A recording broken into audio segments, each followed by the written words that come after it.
And hello, everybody. What? All right, there we go. And hello, everybody. Welcome into another edition of SEC Talk. We are heading into week number 6, about halfway now through the regular season. We're almost into the month of October, so starting to hopefully feel like fall wherever you live. Getting some of that cool weather in. Some fall football is finally here, and like the title says, conference play is heating up. We had some really good games. The Georgia and Alabama game, maybe the game of the year.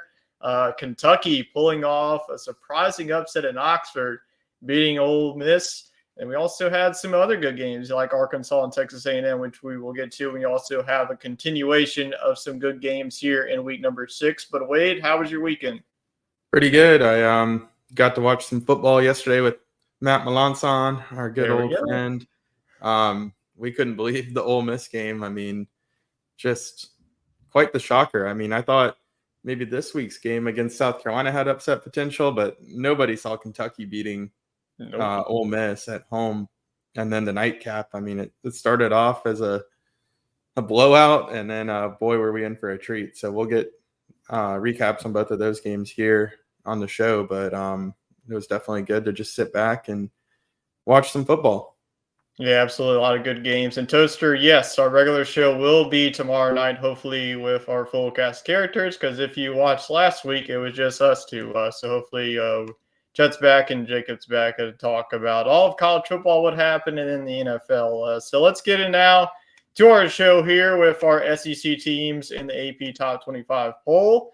It's pretty much the same teams that we saw for the past couple of weeks, but there's a new king in town. Number 1, Alabama, after the big victory at home against Georgia. A little bit surprising that the AP poll voters jumped them over Texas. But you know what? I'll definitely commend them for doing that. And then number 2, Texas, like I just mentioned, they vaulted from number 1 to number 2.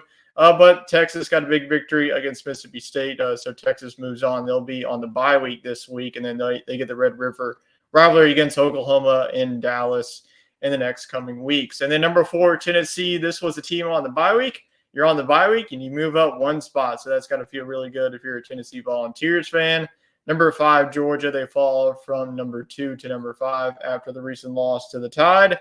Number 9, Missouri. They also moved up a couple of spots just because of Ole Miss's loss. And then, like Ole Miss, they moved down a couple of spots from number 6 to number 12. Number 13 is LSU. They moved up a couple of spots after a dominating performance against the South Alabama Jaguars in Death Valley on Saturday. Number 19, Oklahoma. And then rounding out the top 25 is Texas A&M. And note, it's actually a tie between UNLV and Texas A&M. They're both number 25. So that's an interesting note to take away. But wait, were you shocked to see the move from Alabama going all the way up to number 1 here? Yeah, I mean, I was a little surprised to see him jump Texas, but like you said, I can't fault the voters. I like that they're going off of, the big win. You beat the number 1 team, you're undefeated. It's hard not to put you at number 1. But, it looks like we might see those two teams face off in Atlanta. We got a lot of football to play, but they definitely have established themselves in that pecking order. And Tennessee, they'll have a say at it too. They get to play Alabama. But Texas is still in really good shape there at number 2. And then the rest of it, I mean, can't knock it. I think Ole Miss is appropriately ranked. And Missouri on the bye week, still hanging into the top 10. I think that's fair. Oklahoma, I mean, this is a team that nearly was out of the top 25 if that game ended a little differently. Definitely not sold on them, but I guess you can't punish them for winning. Yeah, absolutely. So we'll find out about Oklahoma here in 2 weeks when they face off against Texas and see if they can stay on here in this top 25. But another week, we have 9 teams here in the SEC, which is pretty good. And 4 of them are now in the top 5, with Tennessee moving up into the top 5. And then Missouri, they have a big one on the road this weekend in College Station. So we'll have number 9 versus number 25. So a lot of big games to come. We'll have Texas and Georgia, Ole Miss, Georgia later in the season, obviously Tennessee, Georgia, and Alabama, Tennessee. So there's a lot of good games that we're going to talk about this entire season. So those are your teams here in the AP Top 25 poll heading into week number 6. As we always do here on the show, we would like to remind our viewers, if you have any questions, thoughts, or opinions about what happened this week or what's going to be happening here in week number 6 as SEC football, feel free to leave us a comment in the comment section down below. We'll get to your question throughout the show and after our hot topic segment. So let's now get into one of our first segments here on SEC Talk, and that is SEC Fantasy. Another week here in week number 5 as we get into our results. So Wade, take it away with how your team did. Fresh off of a W, let's see if you can go back-to-back here. I'm going to give it my best shot, and my skill position players almost allowed for that to happen. Arch Manning had 357 passing yards and rushing yards combined. I think he had about 30 on the ground, so that was pretty good showing for Arch. Texas kind of was sluggish in this game, but he really got his team going late, and nothing wrong with 357 total yards. Le'Veon Moss, he did what I said he would, went for 100 yards against Arkansas. And quietly, I mean, he's one of the better backs in the SEC. I know that there's some guys with more yardage, but he's very consistent and means a lot to that A&M offense and got them the victory over Arkansas.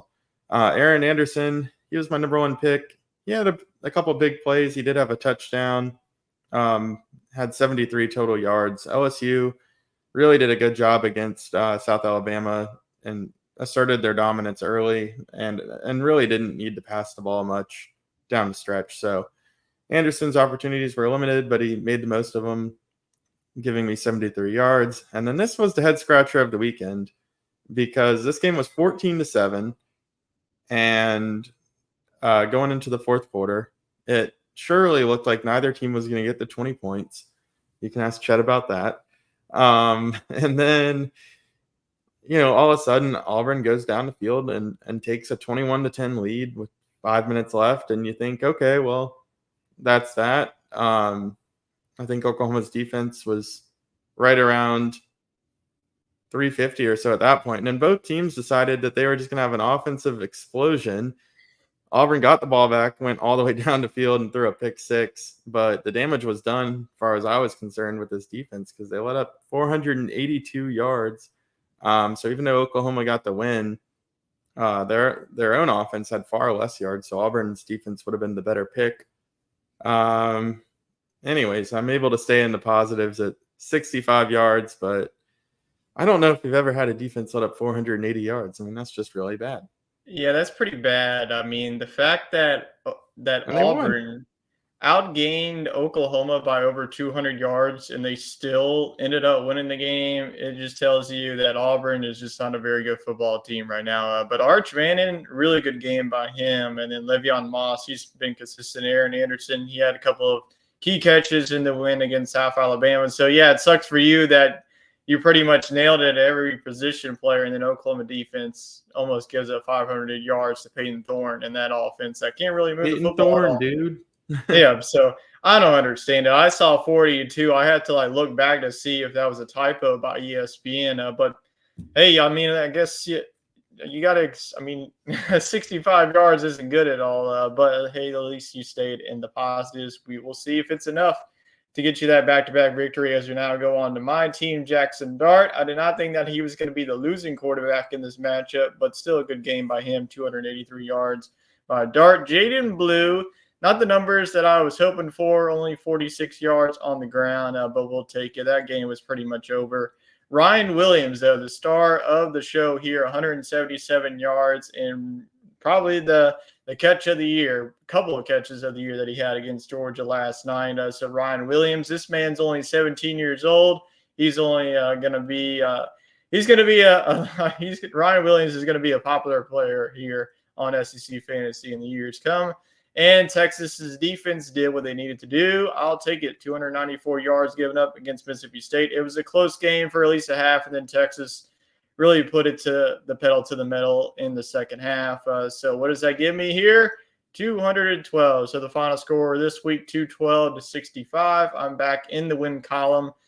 So hopefully you can bounce back and actually pick a defense that doesn't allow nearly 500 yards this week. So Look, I'll try. All right, let's get before we get into our SEC fantasy draft here for this week, let's dive into the rules as we always do here on the show. So our roster build is one quarterback, a running back, a receiver, and a defense. And then our two rules that we do: cannot draft the same player twice in back-to-back weeks. And once you draft the defense, you can't use them again. We've been through 5 defenses, so we have a couple of more weeks to go, and then the bowl season is just going to be absolute chaos, especially with the 12-team playoff.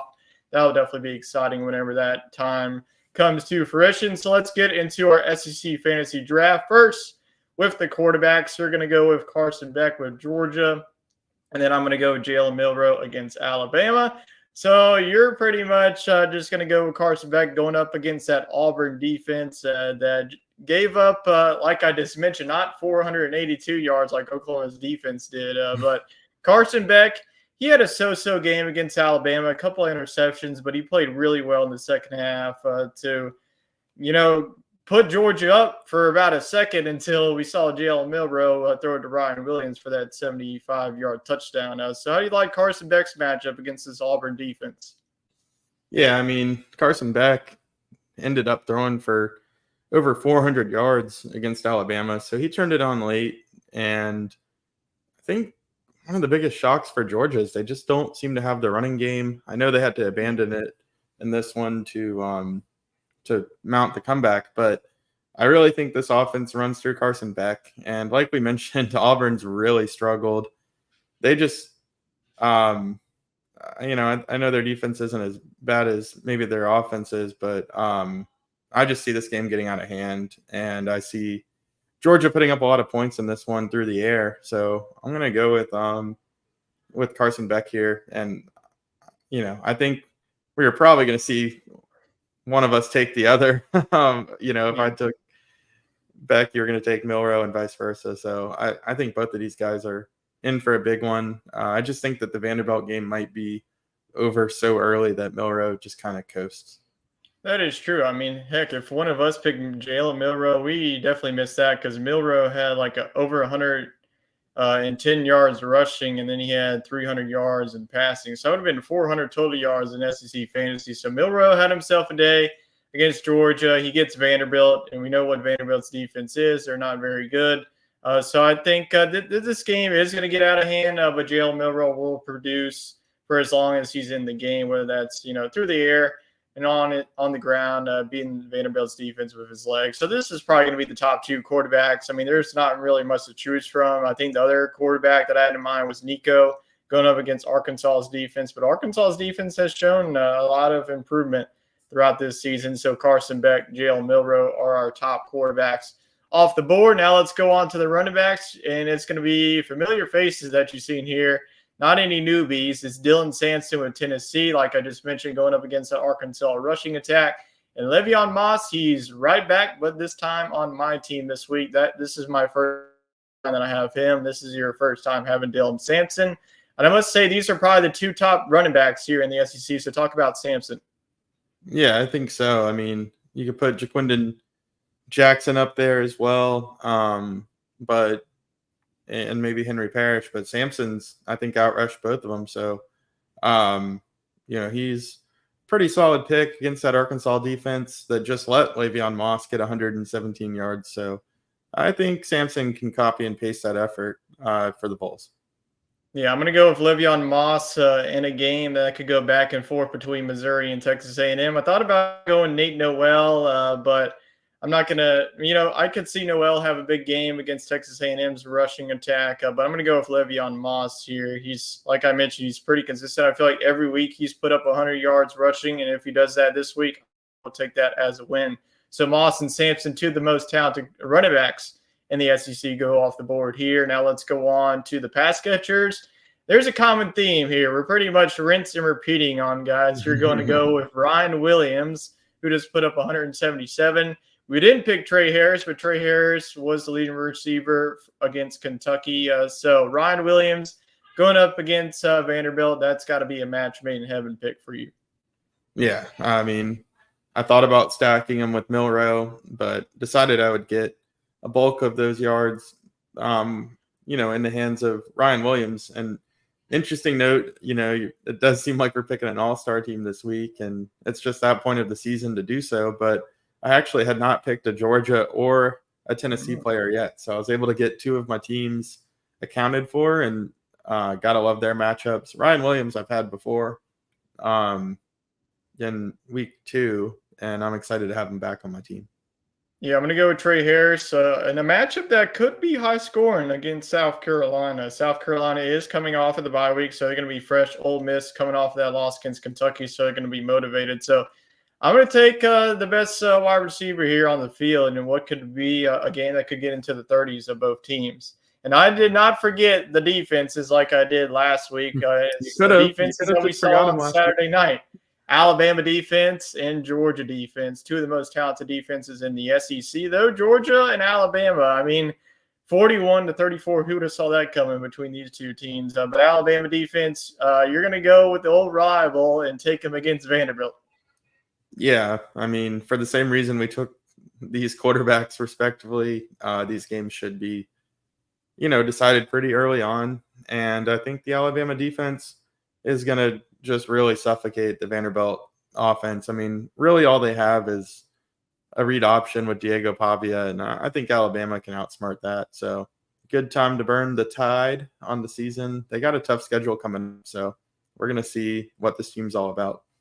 Yeah, I'm going to go with Georgia after just using Texas. So I've already used some of the top tier defenses. So I'll just have to play it by week at this point. You get all the crappy ones I've picked. yeah, honestly. But hey, they had to play Auburn, which we just mentioned about Oklahoma, what happened. So who knows what Georgia's defense is going to do. Hopefully, though, they can bounce back against Peyton Thorne in that offense. But yeah, there wasn't really much this week. You could have went with Texas A&M and Missouri, but Missouri's offense is explosive. So Alabama, Georgia feel like the two safe picks. So hopefully those two defenses produce for us here this week.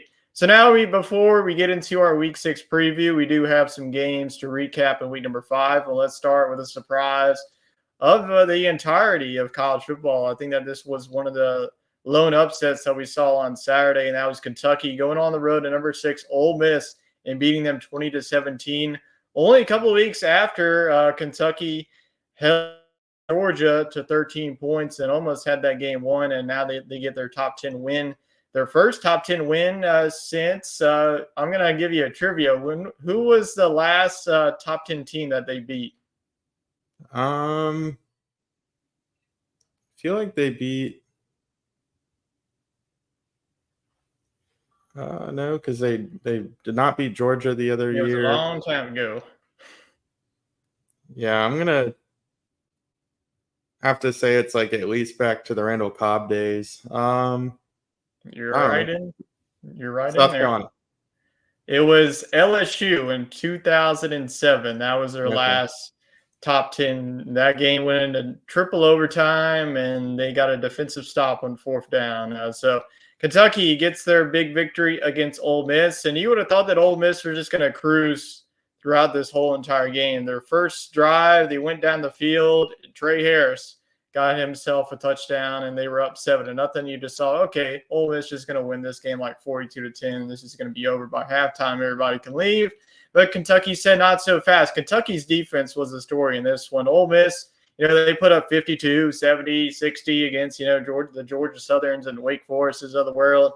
They haven't really played anybody. But Kentucky, you got to give them credit. They had enough offense. And Brock Vandagriff, honestly, he had himself a game, probably his best game of the season for the Kentucky Wildcats. So Kentucky's defense really rose to the occasion.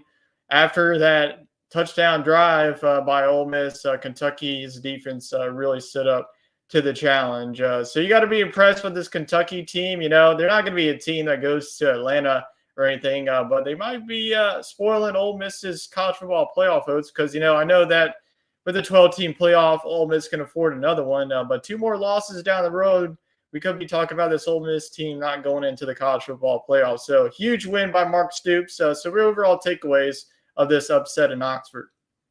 Yeah, I was just shocked at the lack of offense for Ole Miss. I mean, I know we saw Kentucky shut down Georgia's offense as well. So, I think they've made some good adjustments on defense. But, I mean, this Ole Miss offense looked so lights out, in the non-conference section of their schedule. So I thought it would translate, into SEC play with Kentucky and South Carolina coming up. I didn't see those teams offering a ton of resistance. But,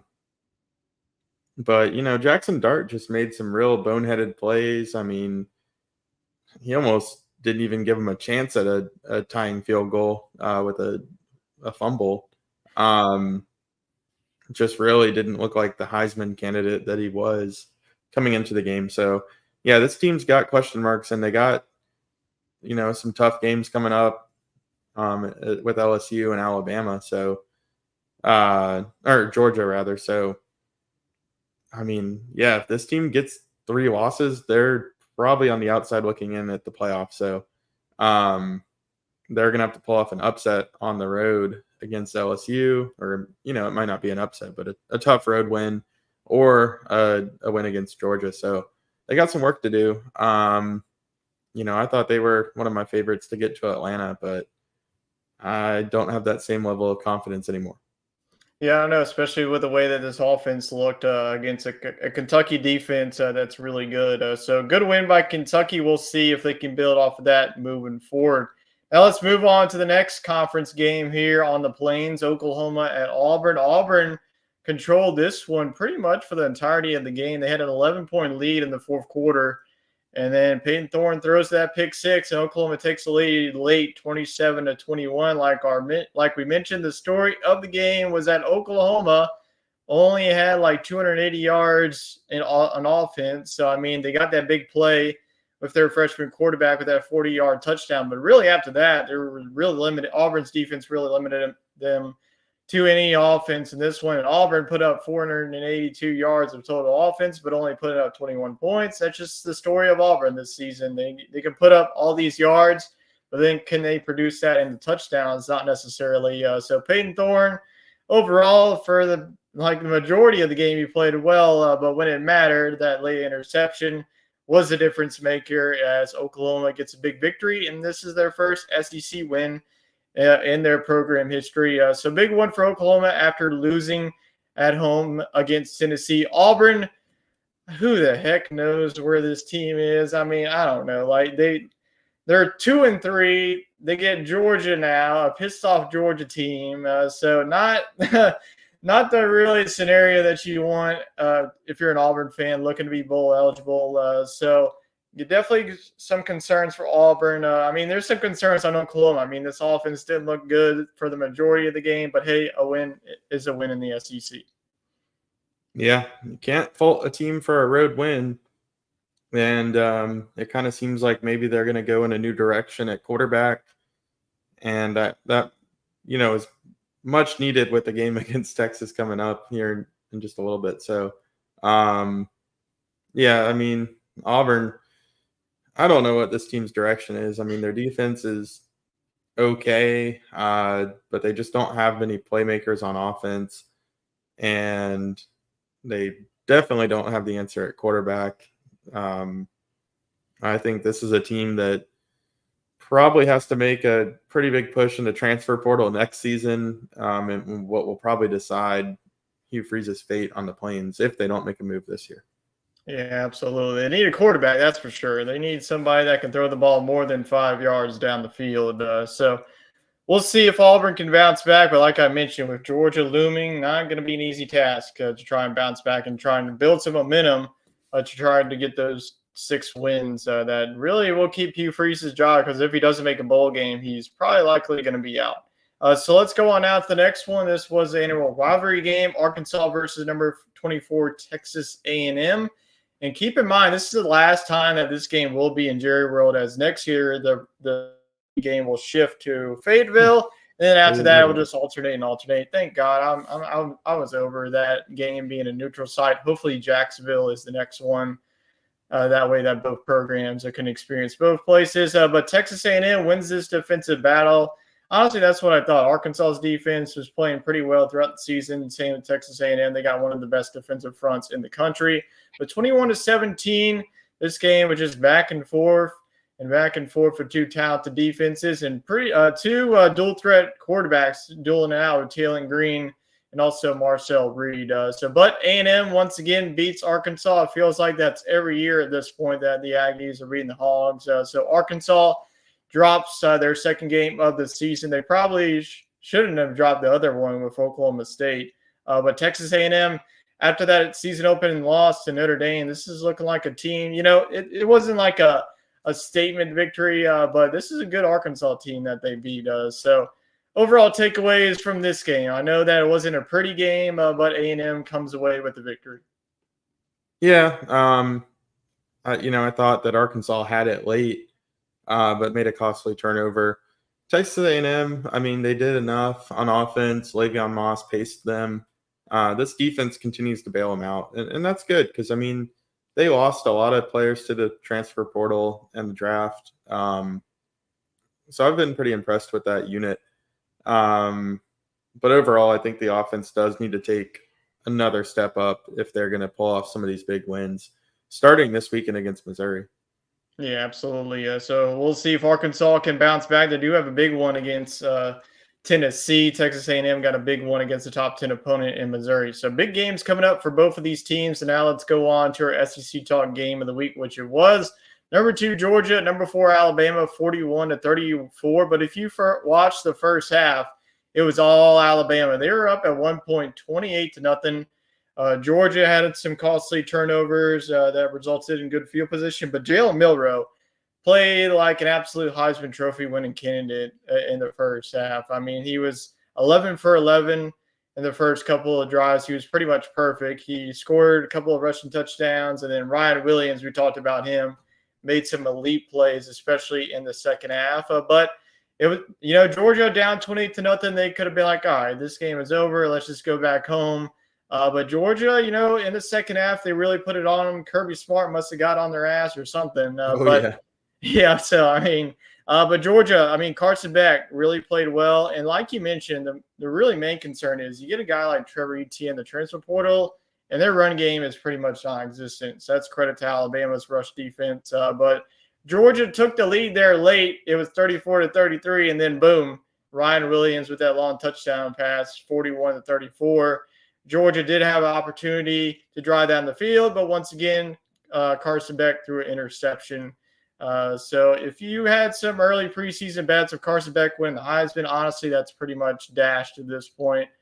Carson Beck, this was like his game that really could have vaulted him into that, but it's not a really good game for him. But Alabama, good victory by them. I was the only one on this panel. I saw it, so I'm not surprised by this, but you were surprised to see Alabama up 28-0, weren't you? Oh, yeah. And even though you picked them, I was surprised too. I was like, holy, they're honestly better with Kalen DeVore. Yeah. Well, I think no knock on Saban. I mean, I don't think this team's better without Saban. I'm not saying that, but I think they nailed the hire and going out and getting Kalen DeVore, who did a great job of keeping this team together, no doubt. For sure. He's like 101-12 in his coaching career. Oh, yeah. He's a proven winner. His offenses are always this good. And, I mean, look what he did with Penix. I mean, he's a really good quarterback, but you got to think that a guy like Jalen Milroe has the potential to even be better in that system.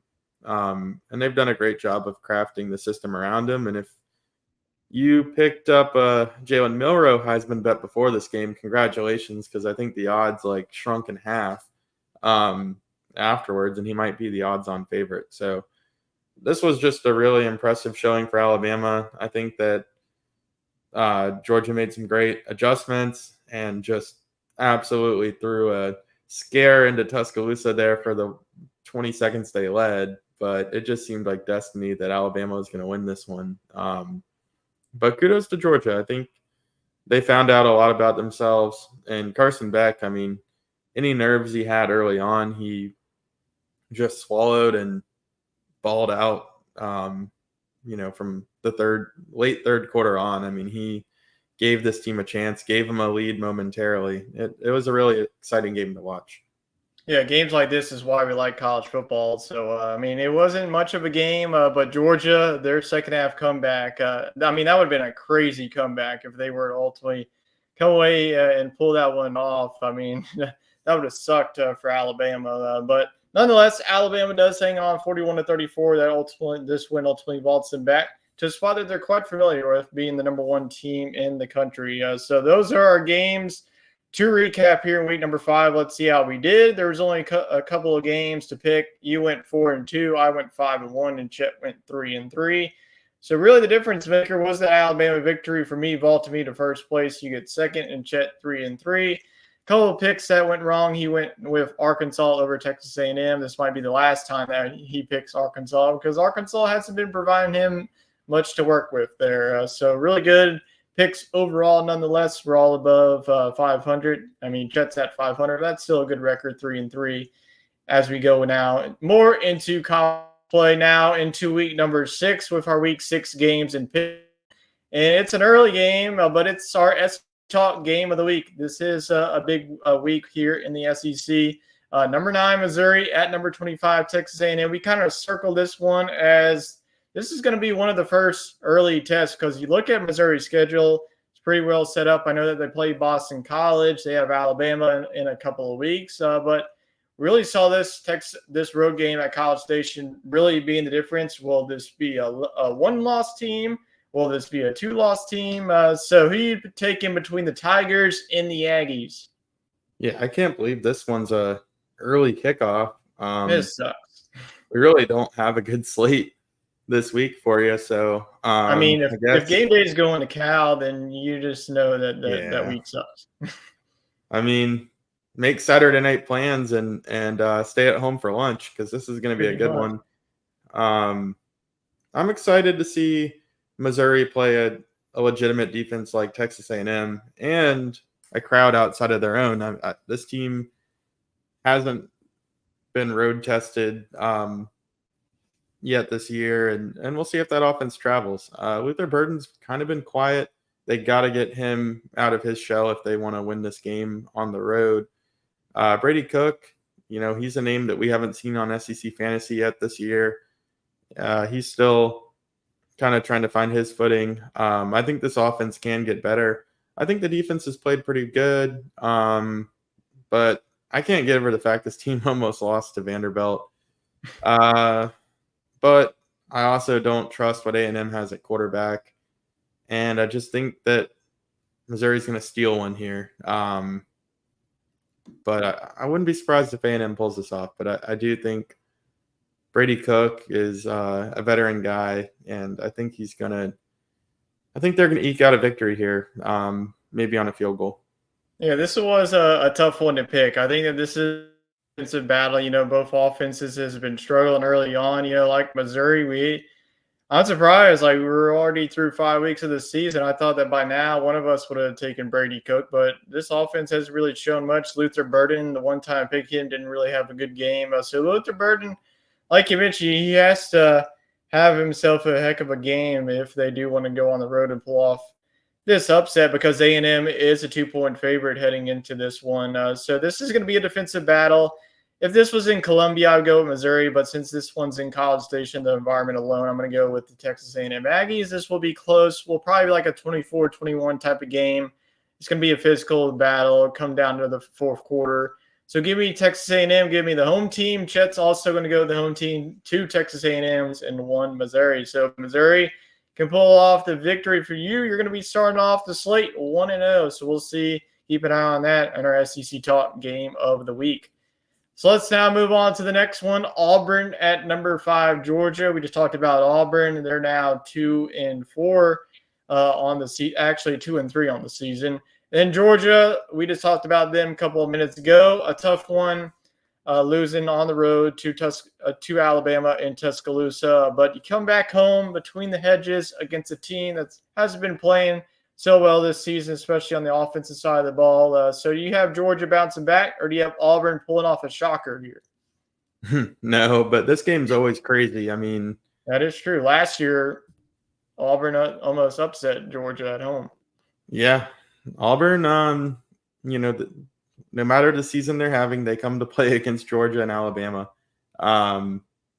But Georgia's pissed off. They just lost a game that they probably expected to win and had a chance to win at the very end. So I think they just pummel them pretty early. I think it's going to be, I'm going to go like 42-14. Yeah, I could definitely see that. Yeah, I'm going to go with Georgia. Not really been impressed with Auburn. I think that their defense can keep them in it for at least a half. And then Georgia, just too much Georgia in this one. So give me the Dogs. Chet's also going to go with the Dogs. So a clean sweep. We got the Dogs bouncing back in this one against Auburn. I know that you said crazier things have happened. We will see. But I would be shocked if Auburn pulls off the upset. Let's move on to the next one. Number 12, Ole Miss at South Carolina. Ole Miss, one of those teams trying to bounce back after a tough loss at home against Kentucky. South Carolina, they're 3-1. They're fresh coming off of the bye week. They're going to be rejuvenated in front of that home crowd. I believe this is the 2:30 game on ABC. Correct me if I'm wrong. But Ole Miss, South Carolina, you think South Carolina pulls off the home upset?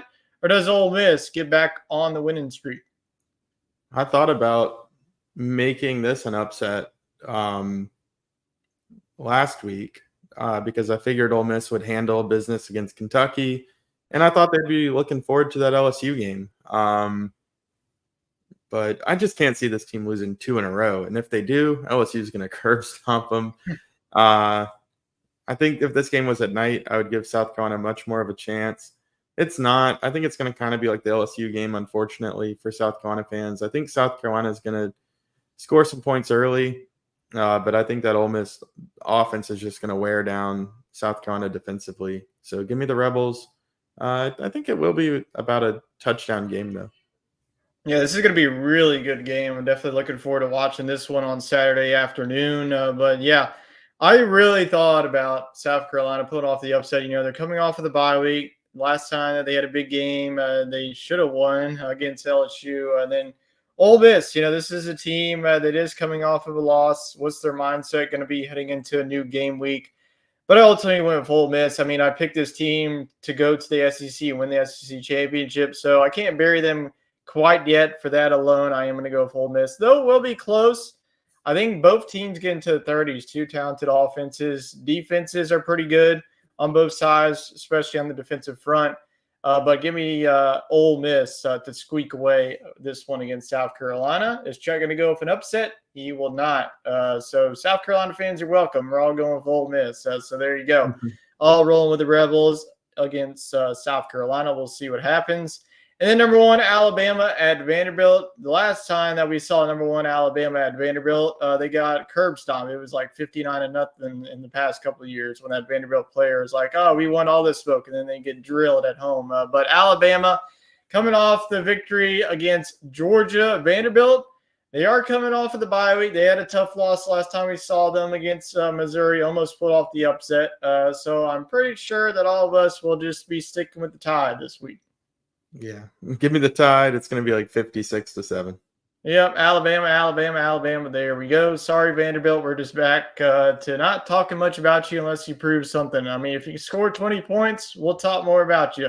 But number 4, Tennessee at Arkansas. Honestly, this is one of the more underrated games. Arkansas, I know they have 2 losses in their column, but this has been a good team so far in the season. Tennessee, another team coming off of the bye week. They're fresh. Not like they need it. I mean, their offense can just step on the field and just put up 40 on you. So you're going to go with the Volunteers pulling off this road win, or do you have the Hogs pulling off the major upset?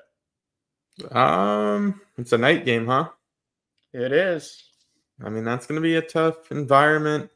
But we saw Tennessee handle a road environment against Oklahoma, and Tennessee seems to be playing a lot of these Western road trips, so they should have a pretty favorable home schedule down the stretch. I think they get it done. I think Tennessee gets it done.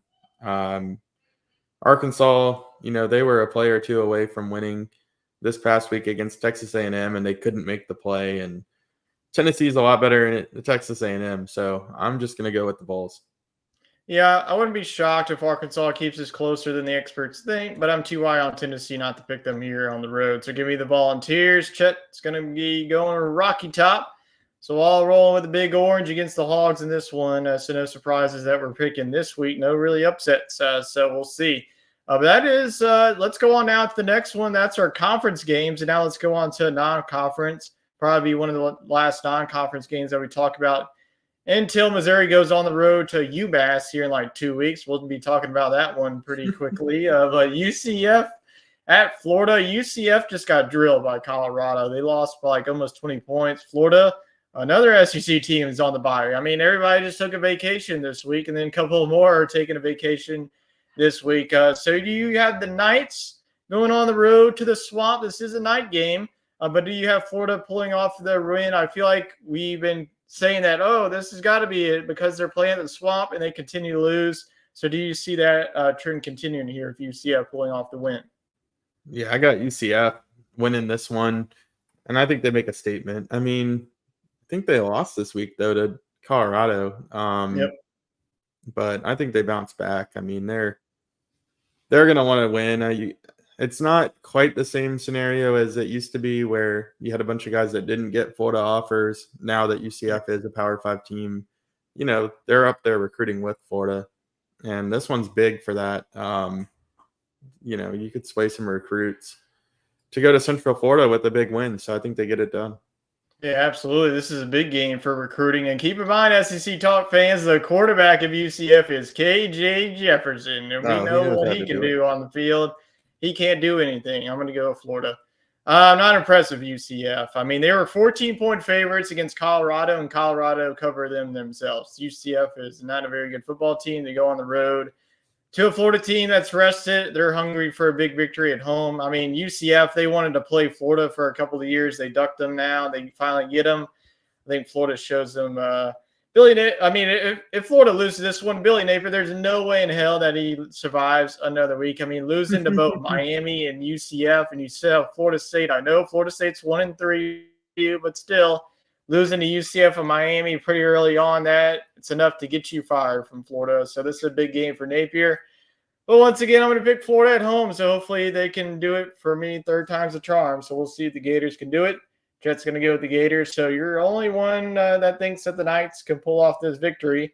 We will see what happens on Saturday night in the Swamp. So now let's go on to our hot topics. Our first one, I feel like we're going to be doing this pretty much every week with some of these teams. Is it time for Auburn to move on from Hugh Freeze? Yeah,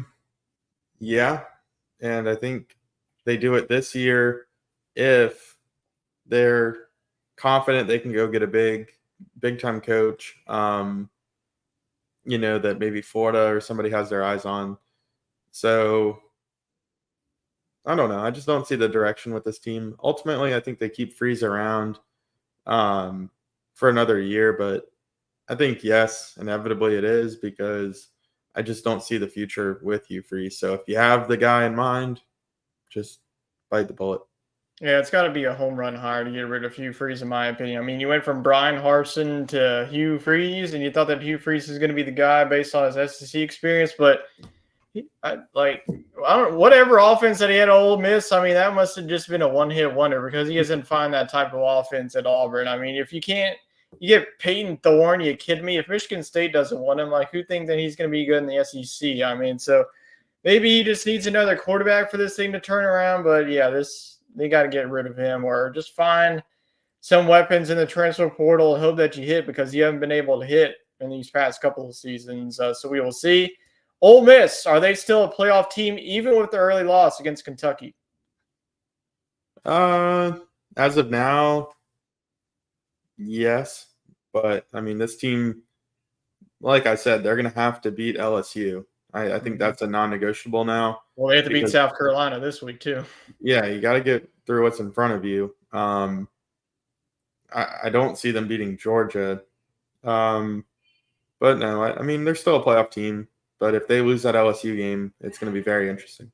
Yeah, this is a must-win for them this week against South Carolina. You get past that one, you do have a road trip to LSU that will be a night game because the flex times is either from 6 to 8. So ABC likely will pick that one up and be the 6:30 primetime game. So you know what Death Valley is at night, especially for SEC opponent. It's one of the more hostile environments in the SEC.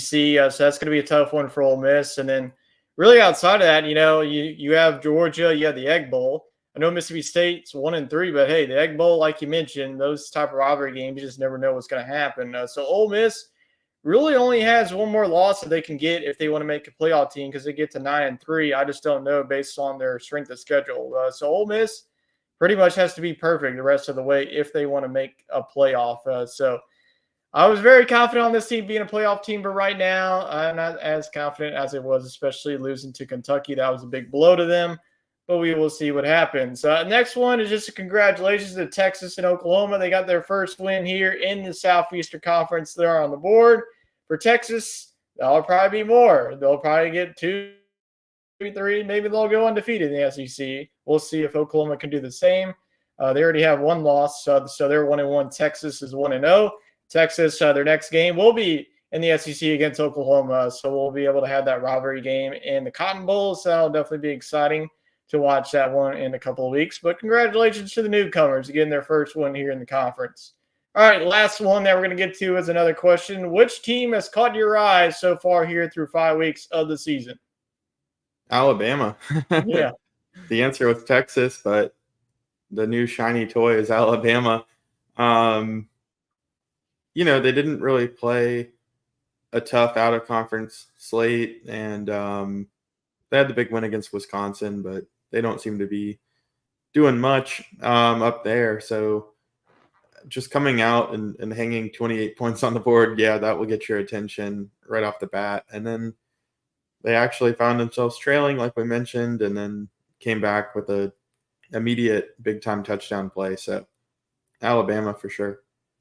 I'm going to go with Texas. I know that we talked about it here in our preseason show that I had my doubts about Texas, but hey, they shut me up here. I mean, they have like 2 of the best quarterbacks here in all of college football. I mean, Quinn Ewers go down. They don't miss a beat of Arch Manning. So their future is very bright with Mr. Arch Manning. And the fact that they could just pretty much get any player they can get in the transfer portal. Texas is going to be a program that's really going to be in the upper echelons. I think they could compete with the Georgias and the Alabamas of the world. So they get obviously so far this season they've been tested against a Michigan team that continues to pile up some victories.